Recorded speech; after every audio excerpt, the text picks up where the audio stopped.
Hello students, welcome to ஃபர்கர் academy. நான் உங்கள் பாலபசரன். ஸ்கூல் புக்கில் இல்லாத எல்சிஎம் ஹெச்சிஎஃப்ல கொஞ்சம் கடினமான கணக்குகளை நம்ம இந்த வீடியோவில் பார்ப்போம். இது பார்ட் வீடியோ. ஆல்ரெடி ஒரு வீடியோ போட்டிருக்கோம். அந்த வீடியோ லிங்க் டிஸ்கிரிப்ஷனில் இருக்குது, செக் பண்ணி பார்க்கோங்க. இன்றைக்கி பார்ட் 2 எல்சிஎம் ஹெச்சிஎஃப்ல முதல் கணக்கு என்னென்னு பார்த்தீங்கன்னா, இப்படி ஒரு வேல்யூ கொடுத்துருக்காங்க. ஓகேவா? என்னது? ஏயோட வேல்யூ 2 ஸ்கொயர் இன்ட்டு 3 கியூப், பியோட வேல்யூ 3 ஸ்கொயர் இன்ட்டு 5 கியூப், சியோட வேல்யூ 5 ஸ்கொயர் இன்ட்டு 2 கியூப். அப்படின்னா இந்த இது இருக்குல்ல, find the value of HCF of என்ன கொடுத்துருக்காங்க, ஏ ஸ்கொயர் பி கியூபுக்கான HCF plus HCF of B square C கியூபுக்கான HCF plus HCF of C square A கியூபுக்கான ஹெச்சிஎஃப் கேட்குறாங்க. ஓகேவா? இப்போ இதில் உங்களுக்கு என்னெல்லாம் நம்ம கண்டுபிடிக்கணும் ஃபஸ்ட்டு நோட் பண்ணிக்கோங்க. A square B square C square இதை கண்டுபிடிக்கணும். ஓகேவா? அதே மாதிரி பாருங்கள், A cube B cube C cube இதை கண்டுபிடிக்கணும். அவங்க ஏயோட வேல்யூ கொடுத்துட்டாங்க, பியோட வேல்யூ கொடுத்துட்டாங்க, சியோட வேல்யூ கொடுத்துட்டாங்க. இதுலேருந்து நம்ம இந்த வேல்யூ ஃபஸ்ட்டு ஃபைண்ட் பண்ணிடுவோம். ஃபைண்ட் பண்ணிக்கிட்டோன்னா ஹெச்சிஎஃப் கண்டுபிடிப்பது கொஞ்சம் எளிமையாக இருக்கும். ஓகேவா? ஓகே, இப்போ பாருங்கள், ஏ ஸ்கொயரோட வேல்யூ, ஏ ஸ்கொயர்னால் இதை ஸ்கொயர் பண்ணணும். இதை ஸ்கொயர் பண்ணால் இதை 2ஆல் மல்டிப்ளை பண்ணணும், இதை 2ஆல் மல்டிப்ளை பண்ணணும். அவ்வளோதான் ஏ ஸ்கொயரோட வேல்யூ. அப்போ 2 × 2 4, அப்போ 2⁴ இன்ட்டு அண்டு கொஞ்சம் உங்களுக்கு ஸ்க்ரீன் தெரியணுமோ? ஓகே, 2⁴ வரும். ஓகேவா? 2⁴ இங்கே பார்த்தீங்கன்னா 3 மூவி 2 6, 3⁴ and B square. Okay, B ஸ்கொயர்னால் இதை ஸ்கொயர் பண்ணணும். ஓகே, இதை ஸ்கொயர் பண்ண என்ன வரும்? 4, 3⁴ அண்டு 3 இன்ட்டு 5⁴ மூவி 2 6. ஓகே, அடுத்தது சி ஸ்கொயரு. ஓகே, சி ஸ்கொயர்னால் இதை மல்டிப்ளை பண்ணணும். அப்போ 5⁴ இன்ட்டு 2⁴. ஓகேவா? ஸோ இந்த வேல்யூ அடுத்து நம்ம என்ன கண்டுபிடிக்க போகிறோம் பார்த்தீங்கன்னா, A cube B cube C cube கண்டுபிடிக்க போகிறோம். ஏ கியூபோட வேல்யூ என்ன? இப்போது இது இங்கே 3 போடுங்க. 3 போட்டிங்கன்னா இருந்து வரும் ஈர் 3 6, அப்போது 2⁴ into 3 9, 3⁴ and b cube. B cube என்னது? இங்கே 3 போடுங்க. 3 போட்டிங்கன்னா ஈர் 3 6, அப்போ 3⁴ இன்ட்டு 5⁴ அண்ட் சி கியூப். இங்கே கியூப் போடுங்க. கியூப் போட்டிங்கன்னா என்ன வரும்? ஈர் 3 6, 3 9, அப்போ 5⁴ இன்ட்டு 2⁴ கிடைக்கும். ஓகேவா? இந்த வேல்யூ கண்டுபிடிச்சி வச்சுக்கோங்க. கண்டுபிடிச்சி வச்சுக்கிட்டு இப்போ நான் உங்களுக்கு ஈஸியாக சொல்லி தரம்புங்க. ஹெச்சிஎஃப் ஆஃப் என்ன கேட்டிருக்காங்க? First A square comma B cube அப்படின்ட்டு கேட்டிருக்காங்க. இப்போ இல்லை ஏ ஸ்கொயர் வேல்யூ எங்கே இருக்குது? இந்த இருக்குது. ஓகேவா? ஏ ஸ்கொயர்லேயும் பி கியூப் தானே, பி கியூப்லேயும் ஹெச்சிஎஃப்னா என்னது? காமனாக உள்ள டேம். ஓகேவா? ஏ ஸ்கொயருக்கும் பி கியூபுக்கும் காமனாக உள்ள டேம் தான் ஹெச்சிஎஃப். அப்போ இங்கே காமனாக என்ன இருக்குதுன்னு பாருங்கள். ஏ ஸ்கொயரில் 3⁴ இருக்குது, இங்கேயும் 3⁴ இருக்குது. 2⁴ 5⁴ கிடையாது. அப்போ 3⁴ காமனாக இருக்குது. ஓகேவா? இப்போ 3⁴ ப்ளஸ் ஹெச்சிஎஃப் ஆஃப் என்ன கேட்டிருக்காங்க? B square comma c cube கேட்டிருக்காங்க. இப்போ பி ஸ்கொயரோட வேல்யூ என்னன்னு பாருங்கள். இந்த இருக்கா? B square c cube. இந்த ரெண்டுலேயும் காமனாக என்ன இருக்குது? 5⁴. ஸோ 5⁴. ஓகேவா? அப்போ இதோட வேல்யூ என்னது? 5⁴ ப்ளஸ் ஹெச்சிஎஃப் ஆஃப் என்னது? சி ஸ்கொயரு கமா ஏ கியூபு. சி ஸ்கொயர் வேல்யூ இங்கே இருக்குது, ஏ கியூப் வேல்யூ இங்கே இருக்குது. இப்போ இதில் ரெண்டுலேயும் காமனாக இருக்குது. என்ன இருக்குது? 2⁴ இருக்குது. ஸோ 2⁴ தான் இதோடைய ஆன்சர். ஸோ இதான் இந்த கணக்குடைய ஆன்சர். ஆனால் அவங்க என்ன கொடுத்துருக்காங்க? 2⁴ இங்கே ஃபஸ்ட்டில் கொடுத்துருக்காங்க. ஓகேவா? இதான் ஆன்சர். அவங்க இதை எப்படி எழுதியிருக்காங்கன்னா 3⁴ ப்ளஸ் 2⁴ ப்ளஸ் 5⁴ அப்படின்ட்டு இந்த ஆர்டரில் கொடுத்துருக்காங்க. ஸோ இதான் இந்த கணக்குடைய ஆன்சர். ஓகேவா? ஸோ இது கொஞ்சம் சிம்பிள் கணக்கு தான். இதில் என்ன பண்ணணும்? A square B square C square கண்டுபிடிக்கணும், A cube B cube C cube கண்டுபிடிக்கணும். அதற்கான ஹெச்சிஎஃப் அப்படின்னு கேட்கும்போது ஏ ஸ்கொயர்லையும் பி கியூப்லையும் காமனாக உள்ள டேம் தானே ஹெச்சிஎஃப். அதை போட்டிங்கன்னா ஆன்சர் வந்துடும். ஓகே, இப்போ அடுத்த கேள்வி.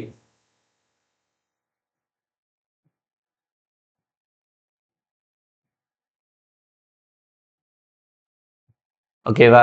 இப்போ இதில் என்ன இருக்குது, இரு எண்களின் மீச்சியுமா 630. ஓகே,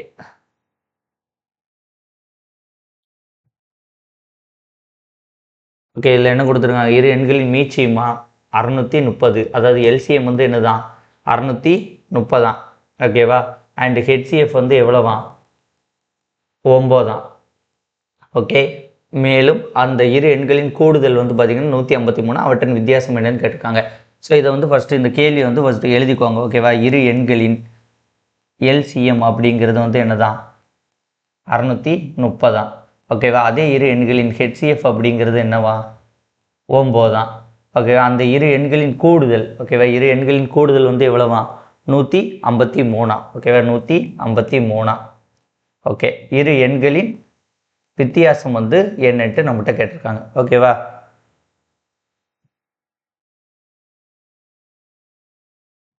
இந்த கணக்கு வந்து நீங்கள் வேறு இடத்துல பார்த்தீங்கன்னா ரொம்ப வளவள தொலைதொலன்ட்டு இருக்கும். நிறைய மெத்தட் இருக்குது இதில்.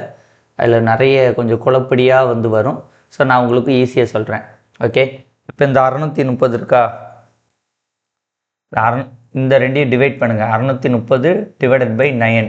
4 9 9, 50 45, 6 9 54, 7 9 63, 70ன்னு வருமா. ஓகே, இப்போ இந்த 70க்கு காரணிகள் வந்து கண்டுபிடிக்கணும். எப்படி, பைத்தேலா 70. நம்ம வந்து இதற்கு முன்னாடி கணக்கில் வந்து பார்த்துருப்போம். இது வந்து காரணிகள்னா ரேஷியோ மாதிரி, ஓகேவா விகிதம் மாதிரி அப்படின்னு வச்சுக்கோங்க. அப்போ இந்த விகிதத்தை நம்ம ஹெச்சிஎஃபால் மல்டிப்ளை பண்ணால் நமக்கு ஒரிஜினல் நம்பர் கிடச்சிரும்ட்டு இதுக்கு முன்னாடி வீடியோவில் வந்து பார்த்துருப்போம்.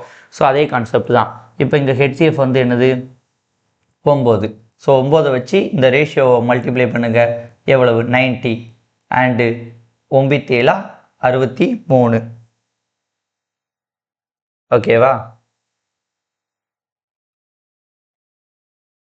ஓகே இதை மல்டிப்ளை பண்ண இதை பண்ணால் வந்து 63.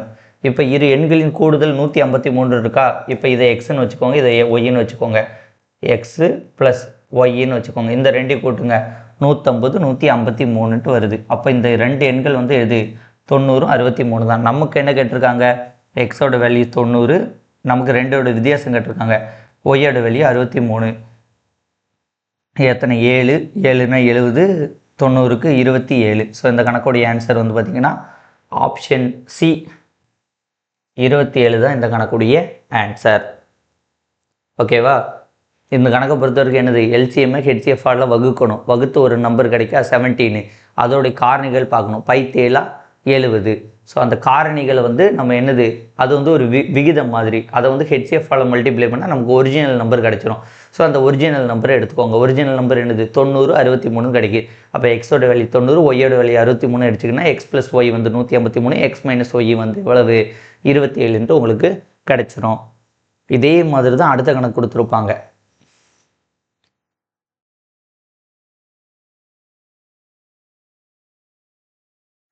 ஓகேவா, அடுத்த கணக்கு பாருங்கள், இதே மாதிரி தான் இருக்கும், கொஞ்சம் மாற்றி கொடுத்துருப்பாங்க. என்ன கொடுத்துருக்காங்க, இல்லை இரு எண்களின் பொது காரணி. அப்போது ஹெச்சிஎஃப் வந்து என்னதான் 2, எல்சிஎம் வந்து பார்த்திங்கன்னா 154. அந்த இரு எண்களுக்குடைய வேறுபாடு இப்போ எக்ஸ் மைனஸ் ஒய்ங்கிறது 8, அவற்றின் கூடுதல் வந்து என்னென்னு கேட்டிருக்காங்க. ஸோ இந்த கணக்கை பொறுத்த வரைக்கும் என்னன்னா, இரு எண்களின் ஹெச்சிஎஃப் அப்படிங்கிறது வந்து என்னவா 2. ஓகேவா, எல்சிஎம் அப்படிங்கிறது வந்து பார்த்திங்கன்னா 154. அண்டு இரு எண்களுக்கான வித்தியாசம் அப்படிங்கிறது வந்து பார்த்திங்கன்னா 8ன்னு கொடுத்துட்டாங்க. நமக்கு வந்து கூடுதலை வந்து கேட்டிருக்காங்க. போன கணக்கில் வந்து இதை கொடுத்துட்டு இதை கேட்டாங்க, இந்த கணக்கில் இதை கொடுத்துட்டு இதை கேட்டிருக்காங்க. ஸோ மெத்தட் வந்து அதே மெத்தட் தான். என்னது, எல்சிஎம் 154 ஹெச்சிஎஃபால் வகுக்கணும். வகுத்தீங்கன்னா ஓகேவா, 7 2 14, மிச்சம் 1, 7 2 14. ஓகேவா, ஸோ 77ன்னு வருது. 77ஓட காரணிகள் என்ன, 5 7 70, 11 7 77. ஓகேவா, அப்போ 11 × 7. இந்த 11 × 7 வந்து காரணிகள் விகிதம். அப்போ இதை வந்து ஹெச்சிஎஃபால் மல்டிப்ளை பண்ணலாமா. ஹெச்சிஎஃப் வந்து 2, 2ஆல் மல்டிப்ளை பண்ணால் என்ன வரும் 22. அண்ட் இதை 2ஆல் மல்டிப்ளை பண்ணால் 14. ஓகே, அவங்க வந்து என்ன கொடுத்துருக்காங்க, ரெண்டோட டிஃப்ரென்ஸ் வந்து 8ன்னு கொடுத்துருக்காங்க. இங்கே டிஃப்ரென்ஸ் வந்து 8 வருதான்னு பாருங்கள், வரும். 22ல் 14 போச்சுன்னா 8. அப்போ எக்ஸோட வேல்யூ 22, ஒய்யோட வேல்யூ 14ன்னு எடுத்துக்கிட்டிங்கன்னா 8 வந்துட்டு. அப்போ நம்ம கேட்டிருக்குது எக்ஸ் ப்ளஸ் ஒய். இப்போ 22 + 14, 22 + 14னா வந்து என்னது உங்களுக்கு 26, 36. ஸோ இந்த கணக்குடைய ஆன்சர் ஆப்ஷன் பி 36. நான் இந்த 2 கணக்கு வந்து இதான் ஷார்ட் மெத்தடு. வேறு மெத்தட்லாம் வந்து பார்த்திங்கன்னா ரொம்ப பெருசாக பெருக்கெல்லாம் இருக்கும். ஸோ அதனால் இந்த மெத்தடை ஞாபகம் வச்சுக்கோங்க, போதுமானது. இதில் வந்து நீங்கள் இந்த காரணிகளை மட்டும் கொஞ்சம் ட்ரை பண்ணி பார்த்தா மட்டும் போதுமானது. ஓகே, அடுத்து வந்து பாருங்கள், 108, 234 ஆகியவற்றின் ஹெச்சிஎஃப்பை வந்து இப்படி கொடுத்துருக்காங்க. ஓகேவா, இந்த பேட்டர்னில் கொடுத்துருக்காங்க என்ற வடிவில் எழுதினால் எக்ஸோட மதிப்பு வந்து என்னன்னு கேட்டிருக்காங்க. இந்த கணக்கு பொறுத்த வரைக்கும் ஒன்றும் கிடையாது. ஆஸ் யூஷுவல் 108க்கும் 234க்கும் ஹெச்சிஎஃப் வந்து கண்டுபிடிங்க. 2 போடுங்க. 2 போட்டால் என்ன வரும்? 54, 1, 1, 7. அடுத்து 3 தான். 3 போட்டிங்கன்னா 18 3 54. இங்கே வந்து பார்த்திங்கன்னா 3 9, மிச்சம் 2, 9 3 27. 3 போட்டிங்கன்னா 5 3 15, 6 3 18, 13. இதற்கு பிறகு வந்து போட முடியாது. நமக்கு ஹெச்சிஎஃப் தான் வந்து கண்டுபிடிக்கணும். ஓகேவா, ஏன்னா அவங்க ஹெச்சிஎஃப் தான் கேட்டிருக்காங்க. ஸோ பார்த்தீங்கன்னா 7 3 6, 6 3 18. அதாவது என்னென்னா இந்த கணக்கில் 108 மற்றும் 234 ஹெச்சிஎஃப் வந்து என்னது 18. ஓகேவா, அந்த 18 வந்து இவங்க இந்த வடிவில் வந்து எழுதியிருக்காங்க. இந்த ஹெச்சிஎஃப் 18 23x - 51 அப்படிங்கிறது வடிவில் எழுதியிருக்காங்க. அப்போ எக்ஸில் எந்த மதிப்பை போட்டால் நமக்கு 18 வருதுன்ட்டு கண்டுபிடிக்கணும், அவ்வளோதான். ஸோ ஈக்குவேஷன் என்ன? 23x - 51. இப்போ நம்ம ஆப்ஷன் ஏ எடுத்துக்கணும். ஏ எடுத்துகிட்டு எக்ஸோட வேல்யூ வந்து 3ன்னு சப்ஸ்டிட் பண்ணுங்கள். ஓகே, 3 நீங்கள் சப்ஸ்டிட் பண்ண 23 × 3 - 51. 23 × 3 எவ்வளவு? 3 9, 2 3 6, 69 - 51. 9ல் 1 போச்சுன்னா 8, 6ல் 5 போச்சுன்னா 1, 18. ஸோ ஹெச்சிஎஃப் 18ங்கிறது இந்த மொதல் ஆப்ஷன் 3லே வந்துட்டு. ஸோ அந்த கணக்குடைய ஆன்சர் வந்து என்னது? Option A 3. அடுத்து இது வந்து பார்த்தீங்கன்னா பல்லுறுப்புக்கோவை கணக்கு. ஓகே, இந்த கணக்கு வந்து இந்த பழைய காலத்தில் உள்ள வகுத்தல் இருக்குல்ல, அந்த மாதிரி வந்து செய்யணும்.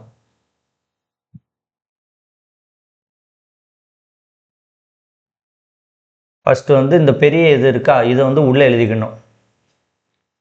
2x³ - 5x² + 5x - 3. ஓகேவா, இதை வந்து நம்ம இதால் டிவைட் பண்ணணும். இது சின்ன வேல்யூவில்.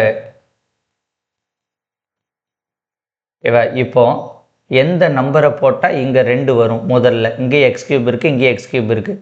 அப்போ 2ன்ட்டு போட்டால் இங்கே வந்து நமக்கு வருமா? 2x³. அதனால் இங்கே 2 போடணும். ஓகே,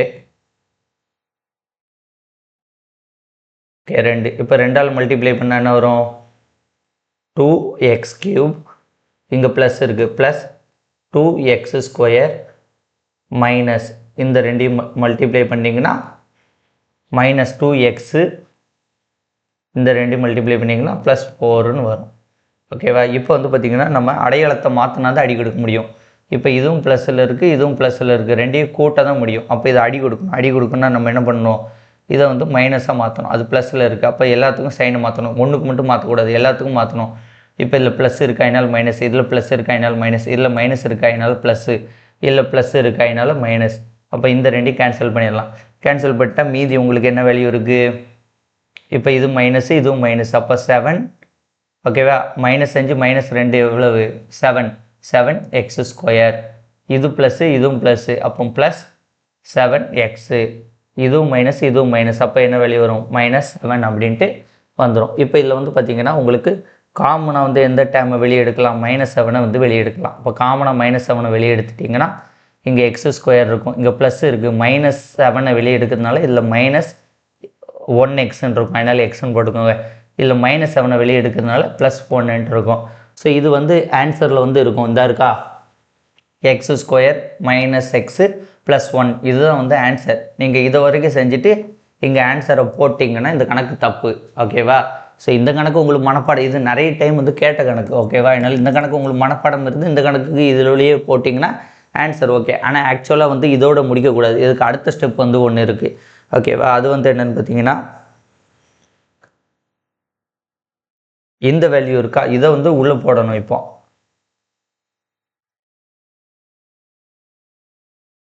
இப்போ இதை உள்ளே போடணும். ஓகேவா?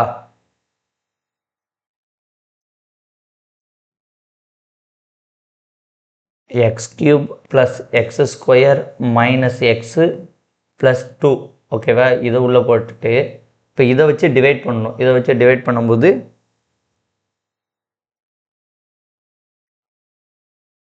என்ன வரும்? X square minus x plus 1ன்னு வரும். ஓகேவா? இப்போ இதில் எக்ஸ் கியூப் வரணும். அப்போ என்ன போடணும்? எக்ஸ் போடணும். எக்ஸால் மல்டிப்ளை பண்ணால் எக்ஸ் கியூப், இந்த ரெண்டு மல்டிப்ளை பண்ணால் உங்களுக்கு என்ன வரும்? எக்ஸ் ஸ்கொயர், இந்த ரெண்டு மல்டிப்ளை பண்ணால் உங்களுக்கு என்ன வரும்? ப்ளஸ் எக்ஸுன்னு வரும். ஓகேவா? இப்போ இதை அடி கொடுக்க முடியுமான்னு பாருங்கள். அடி கொடுக்க முடியும். இப்போ இது ப்ளஸ்ன்னு இருக்குது, இதை மைனஸாக மாற்றுங்க. இது மைனஸ்ன்னு இருக்குது, இது ப்ளஸ்ஸாக மாற்றுங்க. இது ப்ளஸ் மைனஸ்னால் தான் அடி கொடுக்க முடியும், அதனால மாற்றுறோம். இப்போ இது ப்ளஸ்ன்னு இருக்குது, இதை மைனஸை மாற்றும். அப்போ இங்கே என்ன வரும்?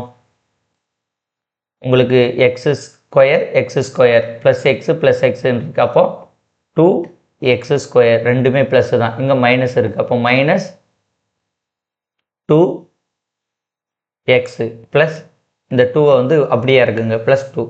ஓகேவா? இப்போது இங்கே வந்து என்னது? 2ஆல் மல்டிப்ளை பண்ணால் இந்த வேல்யூ வருமா? ப்ளஸ் 2ஆல்.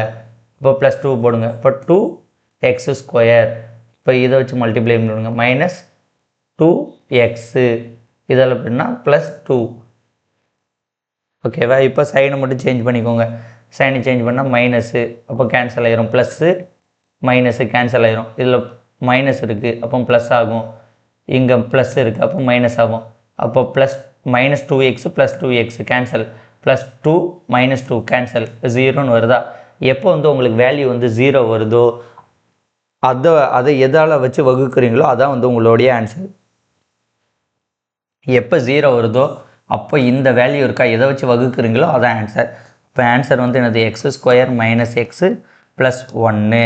இப்போ தான் வந்து நீங்கள் ஆன்சரை ஃபைண்ட் அவுட் பண்ணணும். இதான் வந்து கரெக்ட் மெத்தட். நிறைய பேர் வந்து பார்த்தீங்கன்னா இங்கேயே முடிச்சுருவாங்க. -7 இருக்கா, இதை வெளியே எடுத்துகிட்டு x square minus x plus 1ன்ட்டு வருதுன்ட்டு இதோடு முடிச்சுருவாங்க. ஸோ இது வந்து ஆன்சர் கிடையாது. அடுத்த ஸ்டெப்பை முடிச்சுட்டு உங்களுக்கு எப்போ 0 வருதோ அப்போ தான் வந்து ஆன்சர் வருகிறது. ஓகே, இப்போ அடுத்த கணக்கு. ஓகே, இது வந்து பார்த்திங்கன்னா கொஞ்சம் ஈஸியான கணக்கு தான்.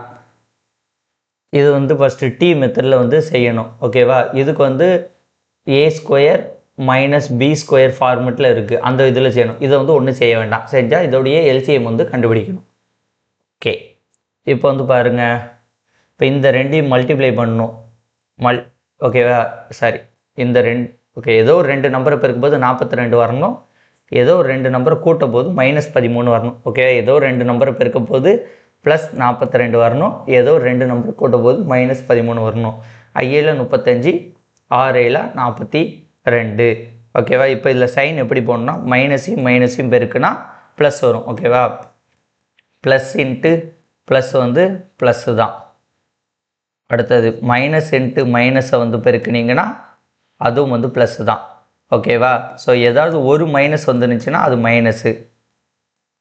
Plus into minus into plus, அதுவும் வந்து மைனஸ் தான். இதான் வந்து ரூல்ஸு. ஓகேவா? இதை தெரிஞ்சுக்கோங்க. அப்போ மைனஸையும் பெருக்குனா ப்ளஸ் வந்துடும். அப்போ 6 42 ப்ளஸ் 42 வந்துட்டு. அதேமாதிரி கூட்டலில் வந்து பார்த்திங்கன்னா மைனஸையும் கூட்டினா மைனஸ் தான் வரும். 6 7 கூட்டினா 13, மைனஸ் அதனால் -13. அப்போ இதை வந்து எப்படி எழுதலாம்? டி தானே இவங்க கொடுத்துருக்குது, இது வேல்யூ வந்து டி ஸ்கொயரு, அதனால் டி மைனஸ் 6 டி மைனஸ் 7. ஓகேவா? இது வந்து ஒரு டேம். இப்போ இதுக்கு வாங்க. இப்போ இந்த இடத்துல இருக்கா, இதை வந்து எப்படி எழுதலாம்னா டி ஸ்கொயர்னு இருக்குது. ஓகே, இப்போ இதை வந்து 6 ஸ்கொயர்னு எழுதலாமா? 6 ஸ்கொயர். அப்போ இது எந்த ஃபார்மேட்டில் இருக்குது? ஏ ஸ்கொயர் மைனஸ் பி ஸ்கொயர் ஃபார்மெட்டில் இருக்குது. இப்போ ஏ ஸ்கொயர் மைனஸ் பி ஸ்கொயரோட ஃபார்முலா என்னது? ஏ plus B A minus B. இந்த ஃபார்முலாவில் சப்ஸ்டிட் பண்ண ஆன்சர் வந்துடும். ஓகே, இப்போ இதை வந்து எப்படி வரும்? இது வந்து a square minus B square ஃபார்மெட்டில் இருக்குது. A plus B A minus பின்னு போட்டால் வந்துடும். அப்போ இதை எப்படி எழுதணும்? D plus 6. ஏன்னா இதில் வந்து ஏயோட வேல்யூ வந்து என்னது? டி. ஏயோட வேல்யூ வந்து டி, பியோட வேல்யூ வந்து பார்த்திங்கன்னா 6. உங்களுக்கு புரியுதா? இதை வந்து a square minus B square ஃபார்முட்டில் இருக்குது. இதை a plus B A minus பின்னு எழுதணும். இந்த ஃபார்முலா வந்து படித்து வச்சுக்கோங்க. மொத்தம் ஒரு 4-5 ஃபார்முலா உண்டு. அந்த ஃபார்முலாலாம் படித்து வச்சுக்கோங்க. என்னென்ன ஃபார்முலான்னு பார்த்தீங்கன்னா அதை சொல்கிறேன், நோட் பண்ணிக்கோங்க. A square minus B square formula, A plus B A minus B இந்த formula, A cube minus B cube அந்த formula, A cube plus B cube. ஓகேவா? இது ஓகேவா? இந்த 3 வந்து ரொம்ப முக்கியமானது. இப்போ A square minus B square போட்டாச்சு. அப்போ டி ப்ளஸ் 6 டி மைனஸ் 6. ஓகேவா? இது வந்து ஒரு வேல்யூ. இது வந்து ரெண்டாவதுக்கு, இதுக்கு இது முடிஞ்சு, இது ரெண்டாவதுக்கு முடிச்சு. மூணாவது வந்து அப்படியே எழுதிட வேண்டியதான். மூணாவதுக்கு வந்து ஒன்றும் பண்ண வேண்டாம். இது வந்து A minus B the whole cube இருக்குது. அப்போ இதுக்கு ஃபார்முலா போடணும்னு தோணும், போடக்கூடாது. ஓகேவா? இந்த மாதிரி வருது. A minus B the whole cube, A minus B the whole ஸ்கொயருக்கெல்லாம் ஃபார்முலா வராது. இந்த 3 ஃபார்முலா தான் மேக்ஸிமம் வரும். இப்போ டி மைனஸ் 7 கியூப். இப்போ எல்சிஎம்ங்கிறதுனா என்னது? எல்லாத்துலேயும் எழுதணும். ஓகேவா? அப்போ எல்லாத்தையும் எழுத போது என்ன வரும்? இப்போ ஃபஸ்ட்டு வந்து இதில் டி மைனஸ் 6 இருக்குது, இதுலேயும் டி மைனஸ் 6 இருக்குது. நம்ம ஆன்சர் எழுதுவோம். இப்போ ஆன்சர் வந்து பார்த்திங்கன்னா டி மைனஸ் 6 ஃபஸ்ட்டு வருது. அடுத்தது இதில் டி ப்ளஸ் 6 இருக்குது, வேறு எங்கேயும் இல்லை. ஓகேவா? அதனால் டி ப்ளஸ் 6 எழுதிக்கணும். அடுத்த டி மைனஸ் 7 இங்கே இருக்குது. இங்கே வந்து டி மைனஸ் 7 தான் பவர் வந்து கியூப் இருக்குது. எல்சிஎம்னா அதிக பவர் எடுக்கணும், ஹெச்சிஎஃப்னா குறைவான பவர் எடுக்கணும். அப்போ எல்சிஎம்னால இப்போ அதிக பவரை வந்து நம்ம எடுக்கிறோம். அப்போ டி மைனஸ் 7 தான் ஹோல் பவர் கியூப் எடுக்கிறோம். ஸோ இதான் வந்து இந்த கணக்குடைய ஆன்சர். ஓகே, இந்த ஆன்சர் எங்கே இருக்குது? Option A, D minus 6 D plus 6 D minus 7 the whole cube. இது கிடையாது, இந்த இருக்குது. ஓகேவா? D minus 6 D plus 6 D minus 7 the whole கியூபுங்கிறது இந்த கணக்குடைய ஆன்சர். ஓகே ஃப்ரெண்ட்ஸ், இதெல்லாம் கொஞ்சம் வித்தியாசமான கணக்குகள். நேற்று ஒரு 6 கணக்கு, இன்றைக்கி ஒரு 6 கணக்கு பார்த்துருக்கேன். இந்த 12 கணக்கு பார்த்து வச்சுக்கோங்க. நெக்ஸ்ட்டு ஒவ்வொருலேயும் ஒரு 6 கணக்கு வந்து சொல்லித்தரேன். இந்த வீடியோ உங்களுக்கு பிடிச்சிருந்தா உங்கள் ஃப்ரெண்ட்ஸ் ஷேர் பண்ணுங்கள். தேங்க்யூ. வேறு ஒரு வீடியோன்னு சந்திப்போம். நன்றி, வணக்கம், பாய்.